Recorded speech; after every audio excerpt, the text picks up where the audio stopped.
This morning, for just a brief few moments, I want to talk from this thought. Under construction, a work in progress. Under construction, a work in progress. Several weeks ago, I had a meeting in D.C. On Capitol Hill, and I judged my travel time based on the fact that the meeting was not until early afternoon, and I figured by the time I left, all of the morning traffic would be gone. And so I got on 395 and headed into town, and to my shock and surprise, at 11:30, it was bumper to bumper traffic. And I began to wonder to myself, where are all these people going? Shouldn't they be at work? All of us can't be preachers, amen. And so finally we got to a place on 395, and I saw a sign that said the reason for the backup is that they were under construction. Went to my meeting, headed back here over to the church, and got here at the church and had to go downstairs for something. And on the wall, I see that the young people have for their theme for the next 6 months, under construction. And so I said, God, you're trying to show me something. And so I began to think about that traffic and began to wonder, are they ever going to finish? And I began to reflect on my own life and the life of all of us in a real sense, because the truth is, we are all under construction. We are all a work in progress. No matter how old you are, how young you are, no matter how many years you've been saved, we are all a work in progress. The truth is, all of us are unfinished, incomplete, and imperfect. A work in progress. God's work in our lives will never be finished until we meet Jesus face to face. But we ought to desire to follow him even in our incompleteness and in our imperfection.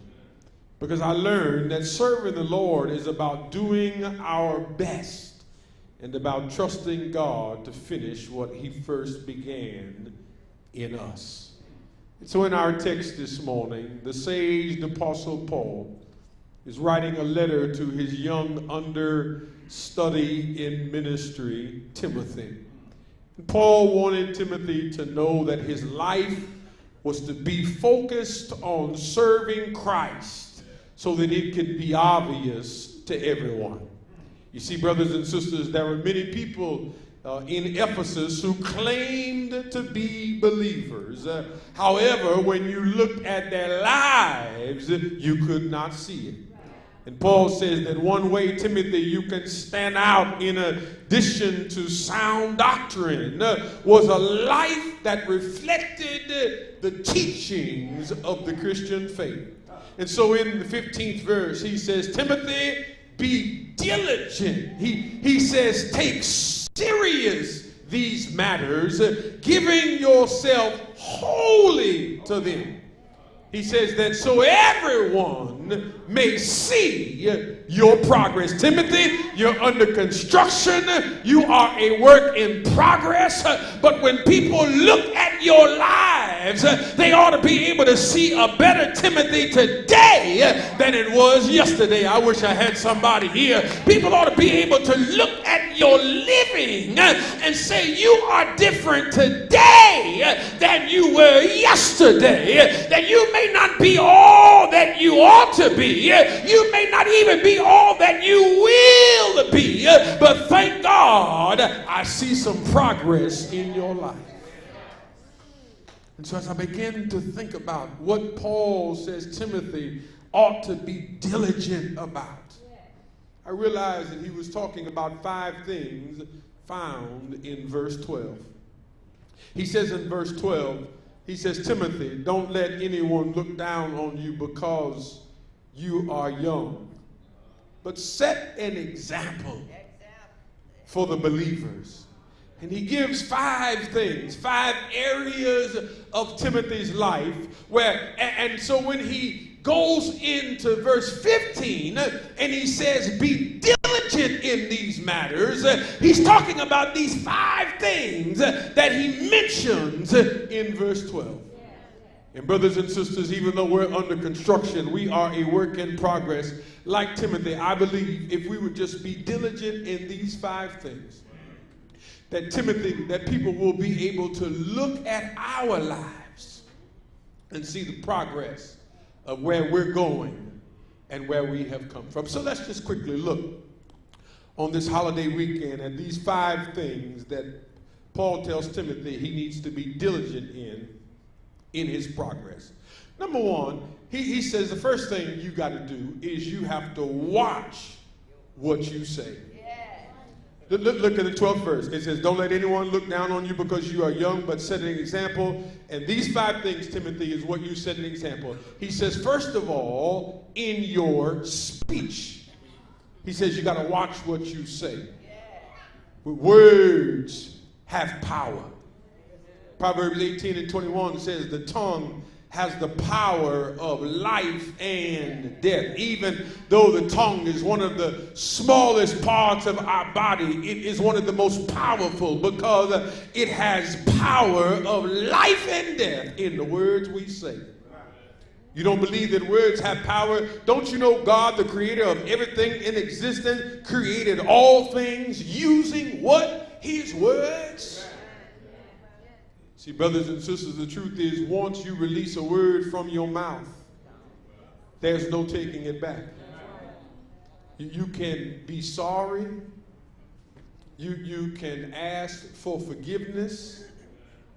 And even if that person forgives you, the truth is the damage is already done. The word has already come out, and you can't undo that. I like how Jesus puts it in Matthew 12, starting at that 36th verse. He says, but I tell you that everyone will have to give an account on the day of judgment. Here it is, for every empty word they have spoken. And here's the 37th verse. For by your words you will be acquitted, and by your words you will be condemned. Your words are what people listen to and watch out for, carefully examining your way of life and checking it against the words you release from your mouth. You see, you can't claim to be the Christian at work. You walk around talking about I'm saved and filled with the Holy Ghost. I'm blood born and blood bought. And the first time something happens, you the first one to go cussing. Come on, somebody. You are the first one with gossip. You are the first one to lie. You are the first one to criticize. No, listen, if you're going to say you're a child of God, if you're going to let those words come out of your mouth, people ought to see it in your actions. Thank God. Remember I said we're under construction. We are a work in progress. So thank God for progress. Thank God for progress. Amen. Many, thank God for progress. Many years ago, when KJ first started playing football, flag football, I was his coach. We were the Cowboys. Amen. I was his coach on the Cowboys. Flag football, first year ever playing football. Flag football, 5-year-olds. I think we got all the way to the championship game. And them referees started calling stuff against us, flag football now, 5-year-olds. But I was the coach, you know, and I took it a little hard. And I think I just had enough. And something came out of my mouth. They immediately, 5-year-olds, flag football. Ain't no money on the line, ain't no flag football, 5-year-olds. But something came out of my mouth. They ejected me out the game. And it didn't hit me until I was walking by the stands and somebody said, ain't he a pastor?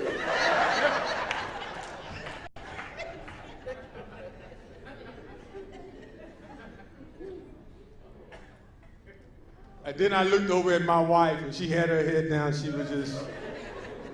She was so ashamed. Watch what you say. Yes. What I've learned is people are watching. We are ambassadors for Christ. We are representatives of Christ. And you've got to watch the words that come out of your mouth. He says, Timothy, on your progress, as you're under construction, he said, you got to watch what you say. But second of all, he says, you got to watch how you live. It's right there in the 12th verse. It says, don't let anyone look down on you because you are young, but set an example for believers, first of all, in speech. He says, second of all, in conduct. Well, watch how you live. Many Christians today seem content to live what they think is an adequate Christian life. You know, if I go to church a couple Sundays a month, read my Bible every once in a while, pray from time to time, I'll be all right with God. They go through the motions of acting, looking like a Christian, but they don't enjoy the power, the peace, and the joy that comes with being a true child of God. The joy that Jesus promised in John 10:10 when he said, the thief cometh only to steal, kill, and destroy, but I have come so that you may have life and you may have it more abundantly. God created us so that we could live a glorious life in him. God does not call us to live a marginal Christian life characterized by rituals and by chores, but God wants us to live in him as true children of God, not worrying about all the exterior stuff, but worrying about, am I living my life according to the word of God? To live a Christian life is to allow Jesus to live in and through you. That's why Paul wrote in Galatians, I have been crucified with Christ, and it is no longer I who live, but Christ who lives in me. Now let me just go ahead and say this. This does not mean that we are perfect, because the word said we've all sinned and come short of the glory of God. But what it does mean is we live an authentic life, because I'd rather have a real Christian than a fake Christian. I wish I had somebody here. I have somebody who real say, listen, my life ain't perfect, but you know what? When I mess up, I pick myself up, I dust myself off, I ask God for forgiveness. I don't want people walking around thinking you are more than what you are. That's right, that's right, that's right. That's what's wrong with the church today. People acting like they're one thing, and the truth is you're something else altogether. He said, Timothy, watch what you say. Watch how you live. But thirdly, he says, watch how you love. He said, watch how you love. He says, be an example in speech, in life, in love. Listen, Jesus was quite clear on the importance of love to the believer. He says in Matthew 22, thou shalt love the Lord thy God with all thy heart, with all thy soul, with all thy mind. This is the first and great commandment. And the second is, like unto it, thou shalt love thy neighbor as thyself. Now, we normally stop at that 39th verse, but you got to keep reading, because the 40th verse says, on these two commandments hang all the law and the prophets. He's saying, listen, you got to, these two commandments are the foundation, and everything else you believe, everything else you stand on ought to be hung on loving God first of all and loving your neighbor. And if you can't love God and you can't love your neighbor, you have nothing else. That's why he says in 1 John 3, for this is the message you have heard from the beginning, that we should love one another. 1 Corinthians 13 and 3, and though I bestow all my goods to feed the poor and have not love, it profit me nothing. When we demonstrate Christian love, it distinguishes believers from the rest of the world. See, we can't get caught up in the ways of the world, because the word is clear that we must love.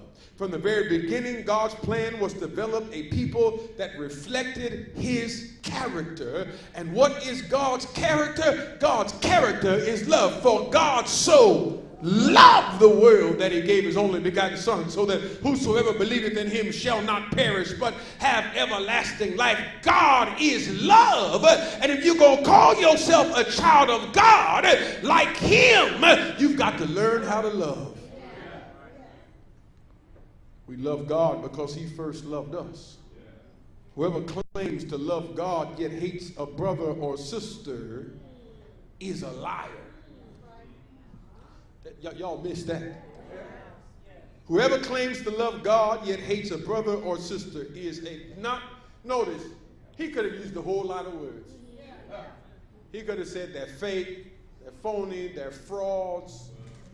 But he used the word. You know, some of us grew up in houses where lie was a cuss word.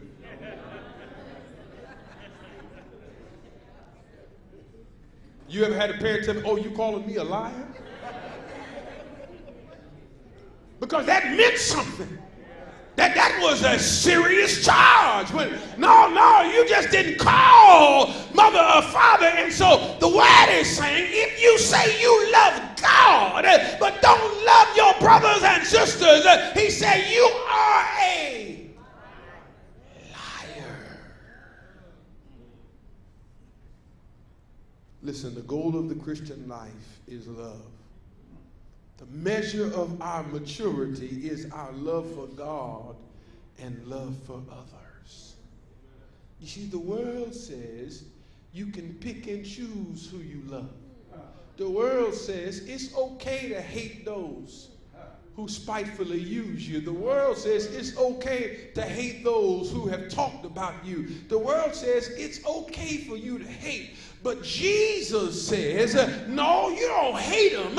You pray. I wish I had somebody here. You pray for them. He says you got to watch what you say. You got to watch how you live. You got to watch who you love. But the fourth thing, he says, you got to watch your faith. He says, in speech, in life, in love, in faith.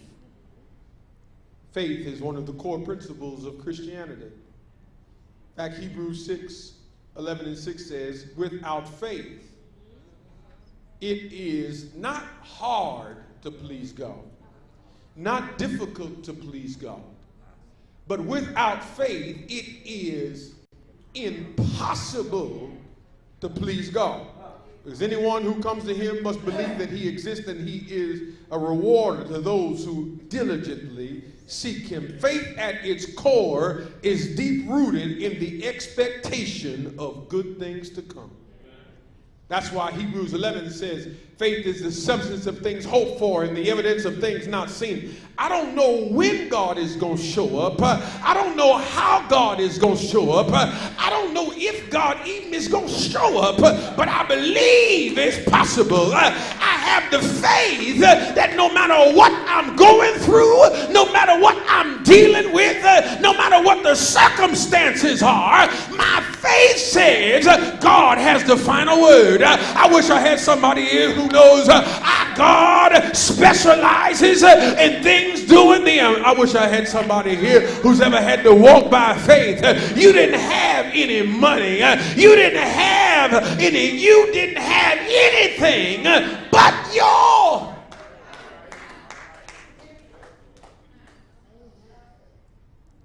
faith. He says, listen, Timothy, faith is important for your growth and your maturity as a believer. Because the truth is, life won't always be easy. You will have to go through trials, trouble, and tribulation. And the question is, when that comes in your life, can you keep the faith? You see, you walking around, answering your phone, talking about Holy Ghost headquarters. I'm too blessed to be stressed. Cross on your neck bigger than the one Jesus died out on Calvary.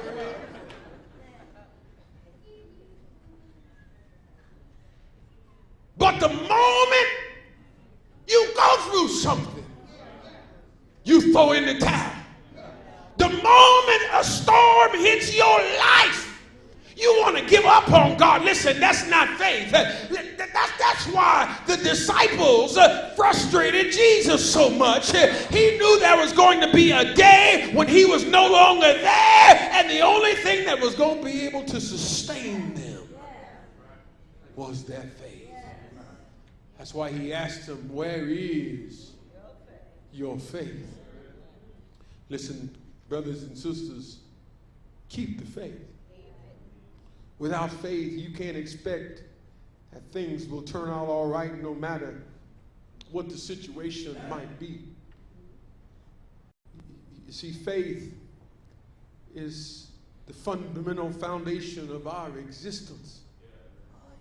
People have moved mountains with that faith. People have overcome major obstacles with that faith. People have dealt with sickness with that faith. When the doctor said there's nothing I can do, when the doctor said there's no hope, somebody said, I have a doctor who's never lost. I wish I had a witness here. People have beaten the odds with their faith. People have made a way with their faith. You didn't have anything. Listen, mama didn't have a whole lot of money to leave you. Granddaddy didn't have a whole lot of education. But anybody here, thank God, they taught you about faith. And they said, as long as you can hold on to Jesus. He says, Timothy, watch what you say. Watch how you live. Watch how you love. He says, watch your faith. But final thing, he says, Timothy, watch your purity. Well, watch your purity. Now, many Christians, when they hear the word purity, they automatically begin to think of sexual morality. But purity is so much more than sexual morality. Purity means choosing to love God more than you love anything or anyone else, and expressing that love by wholeheartedly devoting your life to God. It's important to watch your purity, because the more pure you become, the more you'll grow into the person God intends for you to be. Purity, if the truth be told, is a matter of the heart. That's why Jesus said in Matthew 5, blessed are the pure in heart. He's speaking about the heart of someone who realizes that their sins have been forgiven. Their hearts have been made new, and they realize I want to live for him because of what he has done for me. I want to live right, not because I'm better than somebody else, not because I want to point my vindictive finger at somebody else, but I want to live right because I realize what he has done for me. I wish I had somebody here who knows, listen, you ain't always been saved. You ain't always made the right decision, but thank God you've been washed in the blood of the Lamb. And it ain't about walking around telling people they're no good, they're low down, but it's about you glorifying him for what he has done in your life. I wish somebody here who can be honest this morning. Thank God for Jesus. Thank God he made me whole. I wish I had somebody here who knows that, listen, I was on my way to hell, but thank God Jesus made me whole again. That's what purity is about for us. It's about making sure Jesus is in every aspect of our lives, internally and externally. You see, the problem with many folk today is we want to act like Christians on the outside. We want to look like Christians on the outside. But when you search our hearts, I wish I had a witness here.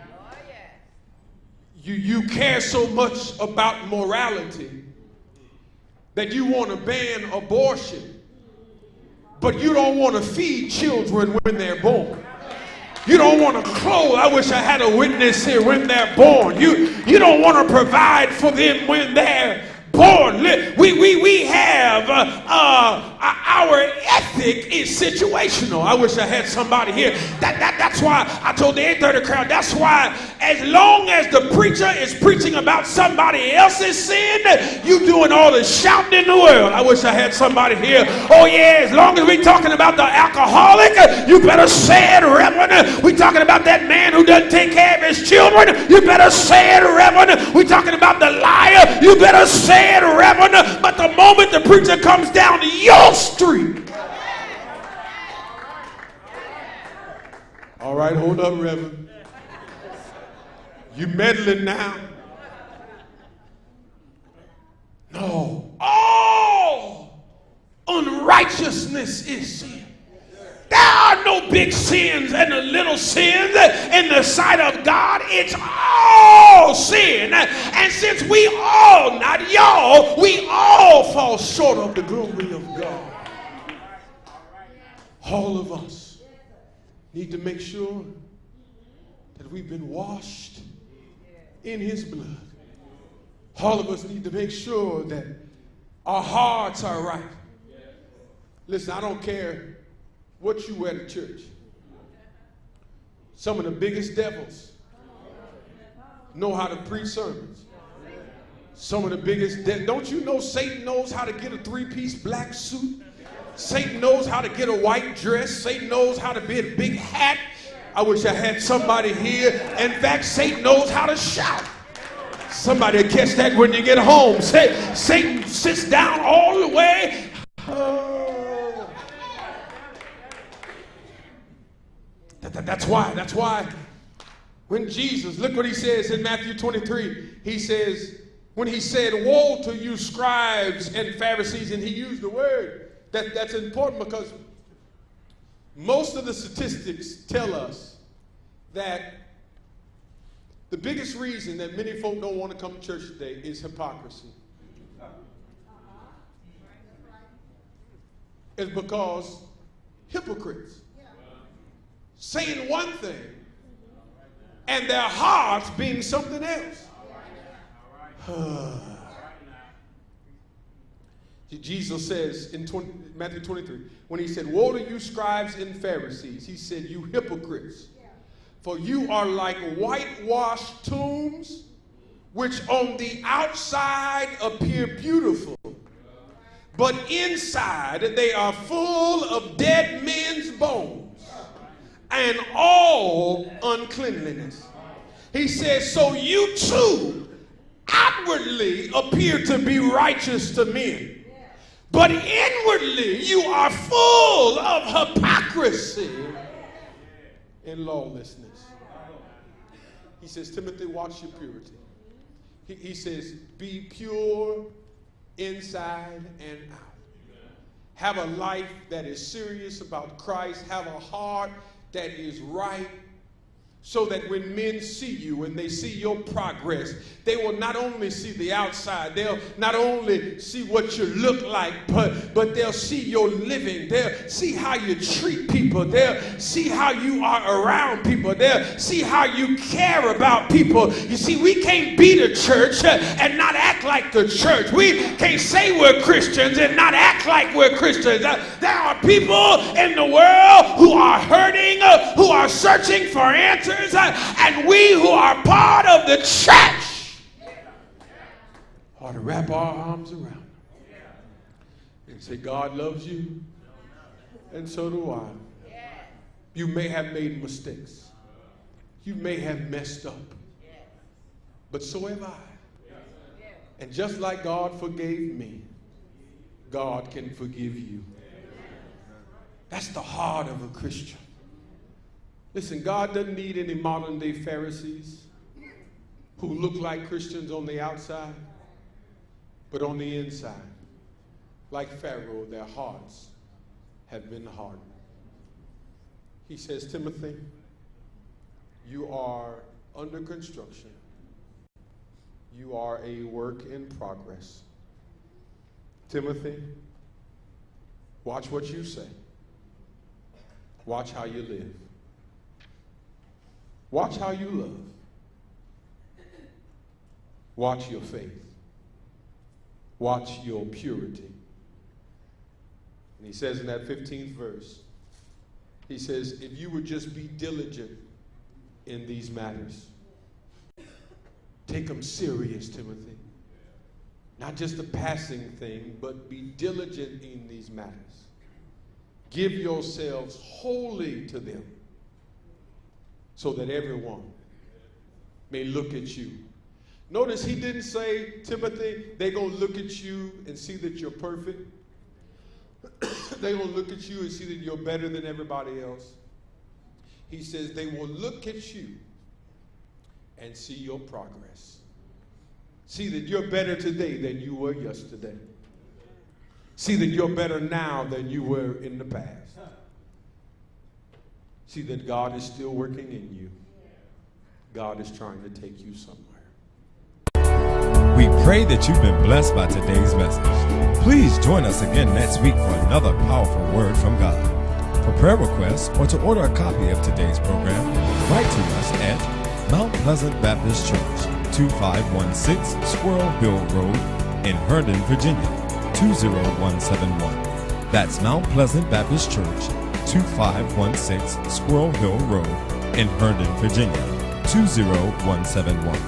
You can also visit us on the web at www.mountpleasantbaptist.org. When ordering, please be sure to include the message number. Until we meet again, remember, God's Word, our mission.